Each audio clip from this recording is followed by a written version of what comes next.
ತನಿಖೆ ಒಂದು ಕಡೆ ನಡೀತಾ ಇದೆ. ಬಟ್ ಈ ಪ್ರಕರಣಕ್ಕೊಂದು ಬಿಗ್ ಟ್ವಿಸ್ಟ್ ಸಿಕ್ಕಿದೆ ಇವಾಗ. ಏನದು ಬಿಗ್ ಟ್ವಿಸ್ಟ್ ಅಂದರೆ, ಮೂಡಾದವರು ನನಗೆ ಕೊಟ್ಟಿರ್ತಕ್ಕಂಥ 14 ಸೈಟ್ಗಳನ್ನು ನಾನು ವಾಪಸ್ ಕೊಡ್ತಾ ಇದ್ದೀನಿ ಅಂತ ಮುಖ್ಯಮಂತ್ರಿಗಳ ಪತ್ನಿ ಪತ್ರ ಬರೆದಿದ್ದಾರೆ ಲೋಕಾಯುಕ್ತ ಮೂಡಾದ ಆಯುಕ್ತರಿಗೆ.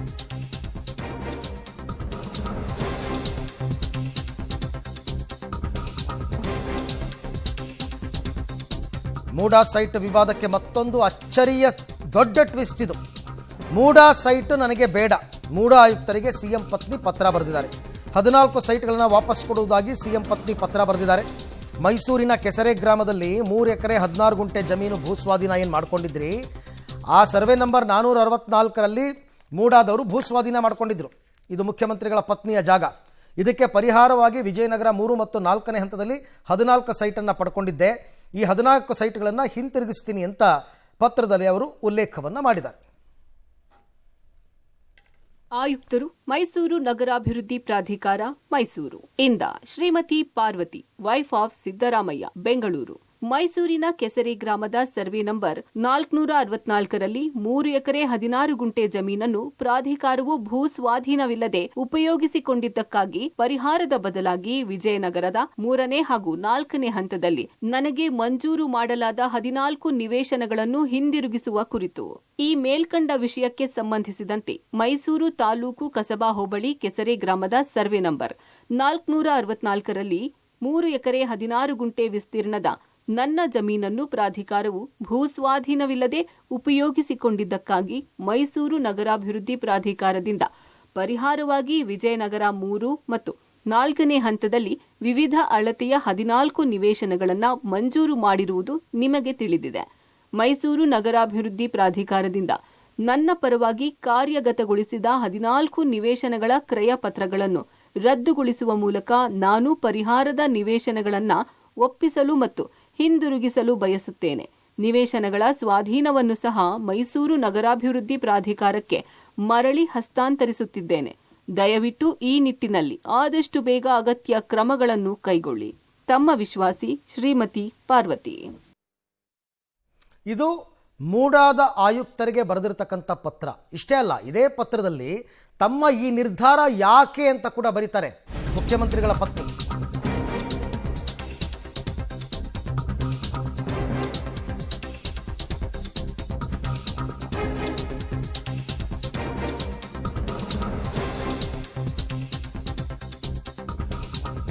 ಪತಿ ಸಿದ್ದರಾಮಯ್ಯ ಪರವಾಗಿ ಪತ್ನಿ ಪಾರ್ವತಿ ಅವರು ಭಾವನಾತ್ಮಕ ಪತ್ರವನ್ನು ಬರೀತಾರೆ. 40 ವರ್ಷದಿಂದ ಸಣ್ಣ ಕಳಂಕವೂ ಇಲ್ಲದೆ ರಾಜಕಾರಣ ನಡೆಸ್ತಾ ಇದ್ದಾರೆ. ಈ ನಿವೇಶನಗಳು ನನಗೆ ತೃಣಕ್ಕೆ ಸಮ. ನಾನು ಯಾವತ್ತೂ ಮನೆ, ಆಸ್ತಿ, ಚಿನ್ನ, ಸಂಪತ್ತನ್ನು ಬಯಸಿಲ್ಲ. ನನ್ನಿಂದ ಅವರ ರಾಜಕೀಯ ಜೀವನಕ್ಕೆ ಕಳಂಕ ತಟ್ಟಬಾರದು. ಮೂಡಾದ 14 ನಿವೇಶನಗಳನ್ನು ವಾಪಸ್ ಕೊಡೋದಕ್ಕೆ ನಿರ್ಧರಿಸಿದ್ದೇನೆ. ಪತಿಯ ಅಭಿಪ್ರಾಯ ನನಗೆ ಗೊತ್ತಿಲ್ಲ. ಮಗ ಮತ್ತು ಕುಟುಂಬದ ಬಳಿ ಚರ್ಚಿಸಿಲ್ಲ. ಆತ್ಮಸಾಕ್ಷಿಯ ಕರೆಗೆ ಹೋಗೊಟ್ಟು ಪ್ರಜ್ಞಾಪೂರ್ವಕವಾಗಿ ಕೈಗೊಂಡಿರ್ತಕ್ಕಂಥ ತೀರ್ಮಾನ, ಹೀಗಂತ ಅವರು ಪತ್ರದಲ್ಲಿ ಉಲ್ಲೇಖ ಮಾಡಿದ್ದಾರೆ. ಪತಿಯಾಗಿರುವ ರಾಜ್ಯದ ಮುಖ್ಯಮಂತ್ರಿ ಸಿದ್ದರಾಮಯ್ಯನವರು ತಮ್ಮ 40 ವರ್ಷದ ಸುದೀರ್ಘ ರಾಜಕಾರಣದಲ್ಲಿ ಯಾವುದೇ ಸಣ್ಣ ಕಳಂಕವೂ ಅಂಟಿಕೊಳ್ಳದಂತಹ ನೈತಿಕತೆಯನ್ನು ವ್ರತದಂತೆ ಪಾಲಿಸಿಕೊಂಡು ಬಂದವರು. ರಾಜಕೀಯವೂ ಸೇರಿದಂತೆ ಸಾರ್ವಜನಿಕ ಜೀವನದಲ್ಲಿ ಕಾಣಿಸಿಕೊಂಡು ಅವರಿಗೆ ಮುಜುಗರ ಉಂಟು ಮಾಡಬಾರದು ಎಂಬ ನಿರ್ಧಾರಕ್ಕೆ ಬದ್ಧಳಾಗಿ ಬದುಕಿದವಳು. ನಾನಿಂದು ಮನೆ, ಆಸ್ತಿ, ಚಿನ್ನ, ಸಂಪತ್ತನ್ನ ಬಯಸಿದವಳಲ್ಲ. ಯಾವುದೇ ಕಾರಣಕ್ಕೂ ನನ್ನಿಂದ ಅವರ ರಾಜಕೀಯ ಜೀವನಕ್ಕೆ ಒಂದು ಸಣ್ಣ ಹನಿಯಷ್ಟು ಕಳಂಕ ತಟ್ಟಬಾರದು ಎಂದು ಎಚ್ಚರಿಕೆಯಿಂದ ನಡೆದುಕೊಂಡವಳು. ನನ್ನ ಪತಿಗೆ ರಾಜ್ಯದ ಜನತೆ ಹರಿಸುತ್ತಾ ಬಂದ ಪ್ರೀತಿ, ಅಭಿಮಾನಗಳನ್ನ ದೂರದಿಂದಲೇ ಕಂಡು ಸಂತೋಷ ಮತ್ತು ಹೆಮ್ಮೆ ಪಟ್ಟವಳು. ಹೀಗಿದ್ದರೂ ಮೈಸೂರಿನ ಮುಡಾ ನಿವೇಶನಕ್ಕೆ ಸಂಬಂಧಿಸಿದಂತೆ ಕೇಳಿಬಂದ ಆರೋಪಗಳಿಂದ ನಾನು ಘಾಸಿಗೊಂಡಿದ್ದೇನೆ. ನನ್ನ ಸ್ವಂತ ಸೋದರ ಅರಿಶಿನ ಕುಂಕುಮದ ಭಾಗವಾಗಿ ಕೊಟ್ಟ ಜಮೀನಿನ ಬಾಬು ಪಡೆದ ನಿವೇಶನಗಳು ಇಷ್ಟೊಂದು ರಾದ್ಧಾಂತವಾಗುತ್ತದೆ. ಇದರಿಂದ ನನ್ನ ಪತಿಯವರು ಅನ್ಯಾಯವಾಗಿ ಆರೋಪಗಳನ್ನು ಎದುರಿಸುವಂತಾಗಬಹುದು ಎನ್ನುವುದನ್ನು ನಾನು ಊಹಿಸಿದವಳೂ ಅಲ್ಲ. ನನಗೆ ಈ ನಿವೇಶನ, ಮನೆ, ಆಸ್ತಿ, ಸಂಪತ್ತು ಯಾವುದೂ ಕೂಡ ನನ್ನ ಪತಿಯ ಗೌರವ, ಘನತೆ, ಮರ್ಯಾದೆ ಮತ್ತು ಅವರ ನೆಮ್ಮದಿಗಿಂತ ದೊಡ್ಡದಲ್ಲ. ಇಷ್ಟು ವರ್ಷಗಳ ಕಾಲ ಅಧಿಕಾರದಲ್ಲಿದ್ದ ಅವರಿಂದ ಏನನ್ನು ನನಗಾಗಲಿ ನನ್ನ ಕುಟುಂಬಕ್ಕಾಗಲಿ ಬಯಸದೇ ಇದ್ದ ನನಗೆ ಈ ನಿವೇಶನಗಳು ತೃಣಕ್ಕೆ ಸಮ. ಈ ಹಿನ್ನೆಲೆಯಲ್ಲಿ ವಿವಾದಕ್ಕೆ ಕಾರಣವಾಗಿರುವ ಮುಡಾದ 14 ನಿವೇಶನಗಳನ್ನು ವಾಪಸ್ ಮಾಡಲು ನಿರ್ಧರಿಸಿದ್ದೇನೆ. ಈ ಬಗ್ಗೆ ನನ್ನ ಪತಿಯವರ ಅಭಿಪ್ರಾಯ ಏನಿದೆ ಎನ್ನುವುದು ನನಗೆ ಗೊತ್ತಿಲ್ಲ. ನನ್ನ ಮಗನ ಬಳಿಯಾಗಲಿ, ನನ್ನ ಕುಟುಂಬದ ಇತರ ಸದಸ್ಯರ ಬಳಿಯಾಗಲಿ ಇದರ ಬಗ್ಗೆ ನಾನು ಚರ್ಚಿಸಿಲ್ಲ. ಇದು ನಾನು ನನ್ನ ಆತ್ಮಸಾಕ್ಷಿಯ ಕರೆಗೆ ಓಗೊಟ್ಟು ಪ್ರಜ್ಞಾಪೂರ್ವಕವಾಗಿ ಕೈಗೊಂಡಿರುವ ತೀರ್ಮಾನ. ಈ ಹಂತದಲ್ಲಿ ಇಂತಹ ನಿರ್ಧಾರಕ್ಕೆ ಏಕೆ ಬಂದಿರಿ ಎಂದು ಯಾರಾದರೂ ಕೇಳಬಹುದು. ಆರೋಪ ಕೇಳಿಬಂದ ದಿನವೇ ನಾನು ಈ ನಿರ್ಧಾರ ಮಾಡಿದ್ದೆ. ಆದರೆ ಈ ಮುಡಾ ನಿವೇಶನ ಹಂಚಿಕೆಯ ಆರೋಪವನ್ನು ರಾಜಕೀಯ ದುರುದ್ದೇಶದಿಂದ ಮಾಡಲಾಗಿದ್ದು, ಈ ಅನ್ಯಾಯದ ವಿರುದ್ಧ ಹೋರಾಡಬೇಕು, ಅವರ ಸಂಚಿಗೆ ನಾವು ಬಲಿಯಾಗಬಾರದು ಎಂದು ಕೆಲವು ಹಿತೈಷಿಗಳು ಹೇಳಿದ ಕಾರಣಕ್ಕೆ ನಿವೇಶನ ವಾಪಸ್ಸು ಮಾಡಬೇಕೆಂಬ ನಿರ್ಧಾರವನ್ನು ಕೈಬಿಟ್ಟಿದ್ದೆ. ನನ್ನ ಈ ನಿರ್ಧಾರ ಅಚಲವಾಗಿದ್ದು, ಈ ನಿವೇಶನಗಳನ್ನು ವಾಪಸ್ಸು ನೀಡುವುದರ ಜೊತೆಗೆ ಮುಡಾಕ್ಕೆ ಸಂಬಂಧಿಸಿದ ಎಲ್ಲಾ ಆರೋಪಗಳ ಬಗ್ಗೆ ಸಮಗ್ರ ತನಿಖೆ ಮಾಡಬೇಕೆಂದು ಆಗ್ರಹಿಸುತ್ತೇನೆ.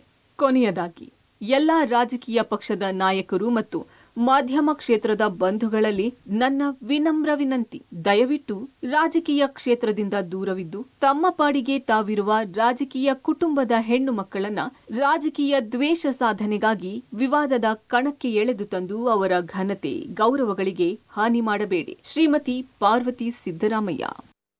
ಓಕೆ, ಈ ವಿಚಾರಕ್ಕೆ ಸಂಬಂಧಪಟ್ಟಂತೆ ಮತ್ತಷ್ಟು ಮಾಹಿತಿ ನನ್ನ ಕೊಲೀಗ್ KP ನಾಗರಾಜ್ ಅವರಿಂದ ಪಡ್ಕೊಳ್ಳೋಣ. KP, ನನಗಂತೂ ವೆರಿ ವೆರಿ ಸರ್ಪ್ರೈಸಿಂಗ್ ಮುಖ್ಯಮಂತ್ರಿಗಳ ಪತ್ನಿಯ ಈ ನಡೆ ಅಂತ ಅನಿಸ್ತು. ಇದನ್ನು ಯಾವ ರೀತಿ ವ್ಯಾಖ್ಯಾನಿಸಬೇಕು? ಯಾಕೆ ಈ ತೀರ್ಮಾನ ತಗೊಂಡ್ರು ಮುಖ್ಯಮಂತ್ರಿಗಳ ಪತ್ನಿ? ED ಮತ್ತು ಲೋಕಾಯುಕ್ತದಲ್ಲಿ ಪ್ರಕರಣ ದಾಖಲಾಗ್ತಾ ಇದ್ದಂಗೆ ಎಚ್ಚೆತ್ಕೊಂಡ್ರು ಅಂತನ, ಅಥವಾ ಇದು ವಿಪಕ್ಷದವರಿಗೆ ಮುಖ್ಯಮಂತ್ರಿ ಸಿದ್ದರಾಮಯ್ಯ ಕೊಟ್ಟಿರೋ ಮಾಸ್ಟರ್ ಸ್ಟ್ರೋಕ್ ಅನ್ಬೇಕಾ? ಹೇಗೆ ವಿಶ್ಲೇಷಿಸಬೇಕು ಈ ತೀರ್ಮಾನವನ್ನ ಅಂತ KP? ಅರವಿಂದ್, ನಿಶ್ಚಿತವಾಗ್ಲೂ ಕೂಡ ಪಾರ್ವತಮ್ಮ ಸಿದ್ದರಾಮಯ್ಯನವರ ಈ ಒಂದು ಕೊನೆಯ ಕ್ಷಣದಲ್ಲಿ ಏನು ಸೈಟ್ಗಳನ್ನ ವಾಪಸ್ ಕೊಟ್ಟಿರುವಂಥ ಒಂದು ಪತ್ರ ಏನಿದೆ, ಇದು ಬಹಳ ಈಸಿಯಾಗಿ ಏನೋ ಮನಸ್ಸಿಗೆ ನೋವಾಗ್ಬಿಟ್ಟು ಕೊಟ್ಟಿದ್ದಾರೆ ಅಂತ ಒಂದು ಅರ್ಥದಲ್ಲಿ ಇರ್ಬೋದು, ಅವ್ರಿಗೆ ಮನಸ್ಸಿಗೆ ನೋವಾಗಿರ್ಬೋದು. ಆದರೆ ಇದರಲ್ಲೂ ಕೂಡ ಒಂದು ರೀತಿಯಂಥ ಒಂದು ರಾಜಕೀಯವಾದಂಥ ಒಂದು ಸ್ಟ್ರಾಟಜಿ ಇದೆ. ಯಾವಾಗ ಕಾನೂನಿನ ತೊಡಕುಗಳು ಹೆಚ್ಚಾದವೋ, ಕಾನೂನಿನ ಸಂಕಷ್ಟಗಳು ಹೆಚ್ಚಾದವೋ, ಫೈನಲ್ ಆಗಿ ಒಂದು ಭಾವನಾತ್ಮಕವಾದಂಥ ಅಸ್ತ್ರವನ್ನು ಪಾರ್ವತಿ ಸಿದ್ದರಾಮಯ್ಯನವರು ಬಳಕೆ ಮಾಡಿರುವಂಥದ್ದು ಸ್ಪಷ್ಟ. ಯಾಕಂದರೆ ಈ ಒಂದು ಕಳೆದ 3 ತಿಂಗಳಿಂದಲೂ ಕೂಡ ಈ ಇಶ್ಯೂ ನಡೀತಾ ಇದೆ. ಕಳೆದ 3 ತಿಂಗಳಿಂದಲೂ ಕೂಡ ಸಿದ್ದರಾಮಯ್ಯನವರನ್ನು ವಿರೋಧ ಪಕ್ಷಗಳು ಇದೇ ಹೆಸರು ಹೇಳಿಕೊಂಡು ರಾಜಕೀಯವಾಗಿ ಅವರನ್ನು ಮುಗಿಸುವಂತಹ ಪ್ರಯತ್ನಗಳನ್ನ ಮಾಡ್ತಾ ಇದ್ದಾರೆ. ಅಂಥದ್ರಲ್ಲಿ 3 ತಿಂಗಳಿಂದಲೂ ಕೂಡ ಪಾರ್ವತಿ ಸಿದ್ದರಾಮಯ್ಯನವರಿಗೆ ಇದನ್ನು ವಾಪಸ್ ಕೊಡಬೇಕು ಅಂತ ಅನ್ನಿಸದೇ ಇರುವಂಥದ್ದು ನಿನ್ನೆ ಈ ಕ್ಷಣದಲ್ಲಿ ಅನಿಸಿದೆ ಅನ್ನೋದಾದರೆ ಇದರಿಂದಲೂ ಒಂದು ರೀತಿಯಂಥ ಸ್ಟ್ರಾಟಜಿ ಇದೆ. ಅವರಿಗೆ ಮನಸ್ಸಿಗೆ ನೋವಾಗಿರ್ಬೋದು ನಿಶ್ಚಿತವಾಗ್ಲೂ ಕೂಡ. ಸೊ ನನ್ನಿಂದ ತನ್ನ ಪತ್ತಿಗೆ ಈ ರೀತಿ ಆಯಿತು ಅನ್ನುವಂಥದ್ದನ್ನು ಅವರ ನೋವಿನ ಬಗ್ಗೆ ಯಾರಿಗೂ ಕೂಡ ಅನುಮಾನಗಳಿಲ್ಲ. ಆದರೆ ಅದನ್ನು ನಿನ್ನೆ ಬಳಸಿರುವಂಥದ್ದು ಒಂದು ಭಾವನಾತ್ಮಕವಾದಂಥ ಒಂದು ಅಸ್ತ್ರದ ಪ್ರಯೋಗ. ಆದರೆ ಟೈಮ್ ಭಾಳ ಮುಗಿದೋಗಿದೆ ಅರವಿಂದ್. ಯಾಕಂದರೆ ವಿವಾದದಲ್ಲಿ ನೀರು ಭಾಳ ದೊಡ್ಡ ಮಟ್ಟದಲ್ಲಿ ಹರಿದು ಹೋಗಿದೆ. ಈ ಸಂದರ್ಭದಲ್ಲಿ ಅವರು ಸೈಟ್ಗಳನ್ನು ವಾಪಸ್ ಕೊಟ್ಟಿರುವಂಥದ್ದು ಕಾನೂನಿನಾತ್ಮಕವಾಗಿ ತನಿಖೆ ಏನು ನಡೀತಾ ಇದೆಯೋ ಅದಕ್ಕೆ ಭಾಳ ದೊಡ್ಡ ಮಟ್ಟದ ಪ್ರಯೋಜನ ಆಗುತ್ತೆ, ಅಥವಾ ಸಿದ್ದರಾಮಯ್ಯನವರಿಗೆ ರಾಜಕೀಯವಾಗಿ ಅದು ಭಾಳ ದೊಡ್ಡ ಮಟ್ಟದ ಪ್ಲಸ್ ಪಾಯಿಂಟ್ ಆಗುತ್ತೆ ಅಂತ ಈ ಸಂದರ್ಭದಲ್ಲಿ ಹೇಳೋದಕ್ಕೆ ಬರೋದಿಲ್ಲ. ಆದರೆ ಭಾವನಾತ್ಮಕವಾಗಿ ಒಂದು ಅಸ್ತ್ರ, ಸಹಜವಾಗಿಯೇ ರಾಜಕಾರಣಿಗಳು ಭಾವನಾತ್ಮಕವಾದಂಥ ಒಂದು ಅಸ್ತ್ರವನ್ನು ಬಳಸ್ತಾರೆ.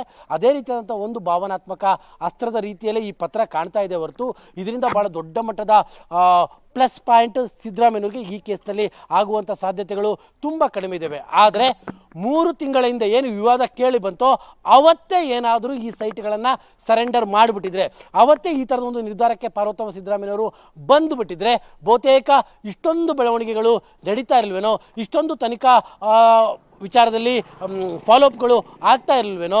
ಯಾವಾಗ ವಾಪಸ್ಸು ಕೊಡೋದಿಲ್ಲ ಅಂದಿದ್ದಂಥದ್ದು, ಜೊತೆಗೆ ಯಾವಾಗ ಅದಕ್ಕೆ ರೇಟ್ ಫಿಕ್ಸ್ ಆಯಿತೋ ಅವತ್ತಿನಿಂದಲೇ ಈ ಒಂದು ಹಗರಣದ ಮಗ್ಗಲುಗಳು ಕೂಡ ಬದಲಾದವು. ನಿನ್ನೆದು ಭಾವನಾತ್ಮಕವಾದಂತಹ ಒಂದು ಅಸ್ತ್ರ, ಅವರಿಗೆ ನೋವಾಗಿರ್ಬೋದು, ಆದರೆ ವಾಪಸ್ಸು ಕೊಟ್ಟಿರುವಂಥದ್ರಲ್ಲಿ ರಾಜಕೀಯವಾಗಿ ಸಿದ್ದರಾಮಯ್ಯನವರಿಗೆ ಲಾಭ ಆಗುವಂಥ ವಿಚಾರದಲ್ಲಿ ತಡವಾಗಿರುವುದಂತೂ ಸತ್ಯ ಅರವಿಂದ್. ಓಕೆ, ಇನ್ನು ಕೊಡು ಮತ್ತು ತೆಗೆದುಕೊಳ್ಳುವ ಪ್ರಕ್ರಿಯೆ ಬಗ್ಗೆ ನೋಡೋದಾದರೆ KP, ಈಗ ಪ್ರಕರಣ ತನಿಖಾ ಹಂತದಲ್ಲಿದೆ, ಲೋಕಾಯುಕ್ತ ತನಿಖೆ ನಡೀತಾ ಇದೆ, ಇಡಿ ಅವರು ಕೂಡ FIR ಮಾಡ್ಕೊಂಡಿದ್ದಾರೆ. ಈ ಸಂದರ್ಭದಲ್ಲಿ ಇವರು ನಾನು ಸೈಟ್ ವಾಪಸ್ ಕೊಡ್ತೀನಿ ಅಂತಂದರೆ ಮೂಡಾದವರು ಅದನ್ನು ವಾಪಸ್ ಪಡ್ಕೊಳ್ಳುವಂತಹ ಸಾಧ್ಯತೆ ಇದೆಯಾ? ಪಡ್ಕೋಬಹುದಾ? ರೂಲ್ಸ್ ಪ್ರಕಾರ ಆ ಪ್ರಕ್ರಿಯೆಗಳು ನಡೆಯುತ್ತಾ ಹೇಗೆ ಅಂತ ಅರವಿಂದ್, ಈ ಬಗ್ಗೆನೂ ಕೂಡ ನಾನು ಮಾಹಿತಿಯನ್ನು ಪಡ್ಕೊಂಡಿದ್ದೀನಿ. ವಾಪಸ್ ಕೊಟ್ಟರೆ ಅದನ್ನು ತೆಗೆದುಕೊಳ್ಬೋದು ಮೂಡಾದವರು. ನನಗೆ ಈ ಸೈಟ್ಗಳು ಬೇಡ ಅಂತ ವಾಪಸ್ ಕೊಟ್ಟರೆ ಅದನ್ನು ಅವರು ಕಾನೂನಾತ್ಮಕವಾಗಿ ಅದನ್ನು ತೆಗೆದುಕೊಳ್ಬೋದು. ಆದರೆ ತನಿಖೆಗೂ ಈ ವಾಪಸ್ಸು ಕೊಟ್ಟಿರೋದಕ್ಕೂ ಸಂಬಂಧ ಇಲ್ಲ. ಯಾಕೆಂದರೆ ತನಿಖೆ ಶುರುವಾಗಿದೆ. ಇಲ್ಲಿ ಅಕ್ರಮ ನಡೆದಿದೆ ಅನ್ನುವಂಥದ್ದು ದೂರುದಾರರ ವಾದ. ಹಾಗಾಗಿ ವಾಪಸ್ಸು ಕೊಟ್ಟ ತಕ್ಷಣದಲ್ಲಿ ತನಿಖೆ ಮುಗೀತು ಅಂತ ಅಲ್ಲ. ತನಿಖೆಗೂ ಈ ರೀತಿಯಾಗಿ ಸೈಟ್ ವಾಪಸ್ ಕೊಟ್ಟಿರೋದಕ್ಕೂ ಯಾವ ಸಂಬಂಧಗಳಿಲ್ಲ. ಸೈಟ್ ವಾಪಸ್ ಕೊಟ್ಟಿರುವಂಥದ್ದು ಆಮೇಲಿನದು. ಸೈಟ್ ವಾಪಸ್ ಕೊಟ್ಟಿರುವಂಥದ್ದು ಕೇಸ್ ಎಲ್ಲ ರಿಜಿಸ್ಟರ್ ಆಗಿ ತನಿಖೆ ಶುರುವಾಗಿರುವಂಥದ್ದು. ಹಾಗಾಗಿ ತನಿಖೆಯನ್ನಂತೂ ಎದುರಿಸಲೇಬೇಕು. ತನಿಖೆಯನ್ನು ಒಂದು ಕಡೆಯಲ್ಲಿ ಮೈಸೂರು ಲೋಕಾಯುಕ್ತರು ತನಿಖೆಯನ್ನು ಮಾಡ್ತಾ ಇದ್ದಾರೆ, ಮಗದೊಂದು ಕಡೆಯಲ್ಲಿ ದೇಸಾಯಿ ಆಯೋಗನೂ ತನಿಖೆ ಮಾಡ್ತಾ ಇದೆ, ಮಗದೊಂದು ಕಡೆಯಲ್ಲಿ ಈಗ ಇಡಿಯು ಕೂಡ ಎಂಟ್ರಿ ಆಗಿದೆ. ಸೈಟನ್ನು ಪಾರ್ವತಮ್ಮ ಸಿದ್ದರಾಮಯ್ಯ ವಾಪಸ್ ಕೊಟ್ಟಿದ್ರು ಕೂಡ ಕಾನೂನಾತ್ಮಕವಾಗಿ ಅದನ್ನು ವಾಪಸ್ ತೆಗೆದುಕೊಳ್ಳುವಂಥ ಅಧಿಕಾರ ಮೂಡಾಗಿದೆ. ಯಾಕಂದರೆ ಅವರಾಗಿ ಅವರು ಸ್ವಯಂ ಇಚ್ಛೆಯಿಂದ ಕೊಟ್ಟಿದ್ದಾರೆ ಅಂತ. ಆದರೆ ತನಿಖೆ ಮೇಲೆ ಇದು ಯಾವ ಬೇರೆ ರೀತಿಯಾದ ಪ್ರಭಾವವನ್ನು ಬೀರೋದಿಲ್ಲ. ತನಿಖೆ ನಿಲ್ಲೋದು ಇಲ್ಲ. ಆರೋಪಿ ಸ್ಥಾನದಲ್ಲಿ ಇವರು ಏನು 4 ಜನರ ಹೆಸರಿದೆ, ಅದರಲ್ಲಿ ಯಾವ ಬದಲಾವಣೆಗಳು ಕೂಡ ಆಗೋದಿಲ್ಲ. ತನಿಖೆ ಯಥಾಸ್ಥಿತಿಯಲ್ಲಿ ನಡೆಯುತ್ತೆ. ಸೈಟ್ ಅನ್ನು ಅವರು ವಾಪಸ್ ಕೊಟ್ಟಿರುವ ಕಾರಣಕ್ಕೋಸ್ಕರ ಅದನ್ನು ವಾಪಸ್ ಕೂಡ ಪಡ್ಕೊಳ್ಬಹುದು. ರೈಟ್ ಕೆಪಿ, ಥ್ಯಾಂಕ್ ಯು ತಮ್ಮೆಲ್ಲ ಮಾಹಿತಿಗಾಗಿ ಧನ್ಯವಾದ. ಸೊ ಒಟ್ಟಾರೆ ಈಗ ಈ ಹಂತದಲ್ಲಿ ಸೈಟ್ಗಳನ್ನು ವಾಪಸ್ ಕೊಡೋದಕ್ಕೆ ಬಂದಿರತಕ್ಕಂಥದ್ದು ಕೂಡ ರಾಜಕೀಯ ರಕ್ಷಣಾತ್ಮಕವಾದ ಆಟ ಅನ್ನುವಂತಹ ವಿಶ್ಲೇಷಣೆ ಕೇಳಿ ಬರ್ತಾ ಇದೆ.